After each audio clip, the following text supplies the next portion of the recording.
My brother is getting married next summer, and he and his fiancée have decided to have a child-free wedding. While I completely respect their decision, it has created a huge rift in our family, and somehow I'm being blamed for it. A little background.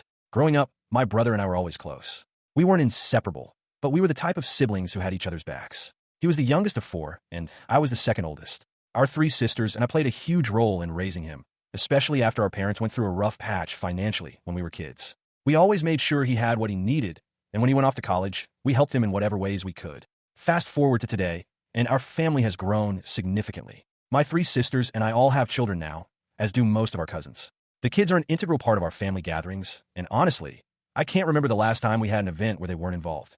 Our parents, who are incredibly family-oriented, love having all their grandkids around. So, when my brother and his fiancée announced that their wedding would be child-free, I knew immediately that it was going to create tension. The dilemma. The wedding is also out of state for most of us, making travel and childcare extra complicated. It's not just a matter of finding a babysitter for a few hours. This would mean leaving our children behind for multiple days. Normally, my husband and I would rely on family for childcare in these situations. But since every single family member who could help will be at the wedding, that's not an option. Our only alternatives would be leaving the kids with friends or hiring someone to watch them, which isn't ideal, especially considering the long trip. I didn't argue or make a fuss. I simply told my brother and his fiancée that I wouldn't be attending because I wasn't comfortable leaving my kids behind. I wished them well and assured them that I completely understood their decision. I thought that was the end of it. It was not. After I declined, my sisters started to rethink their attendance. My younger sister has a toddler who still breastfeeds and refuses bottles, so for her, leaving her child wasn't even an option. My other sisters also have young kids and felt uneasy about being away for several days. Slowly, they too decided they wouldn't be going. Then my cousins, many of whom also have kids, began dropping out. It wasn't because we were staging some sort of silent protest.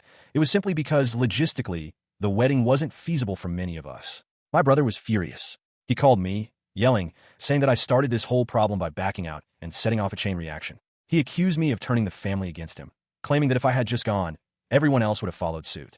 I calmly told him that I wasn't attending unless I could bring my kids and that others were making their own decisions. I wasn't telling anyone not to go. I simply made the choice that was best for my family, and they were doing the same. To make matters worse, our parents, who are paying for half the wedding, are now also upset. They never supported the idea of a child-free wedding in the first place, but they let it slide out of respect for my brother and his fiancée. However, now that so many of our family members aren't attending, they're starting to reconsider funding an event where half of their family won't even be present. My future sister-in-law, however, refuses to budge. She insists that the wedding will remain child-free, which, again, is her choice. But she's also angry that so many of us are choosing not to go. And yet, she still expects my parents to help pay for the wedding. At this point, I honestly don't care about their wedding. Have one. Enjoy it. But I also have a right to choose not to attend if it means being away from my kids for days on end. Where we stand now. Right now, my brother and his fiancée are barely speaking to me. My parents are frustrated that this has become such a big issue, and my sisters and cousins stand by their decisions. My brother keeps blaming me for being the one who started this whole problem, even though all I did was make a personal choice. I'm not trying to ruin their wedding, but I also refuse to be blamed for family members making their own decisions. If prioritizing my children makes me the villain in his eyes, so be it.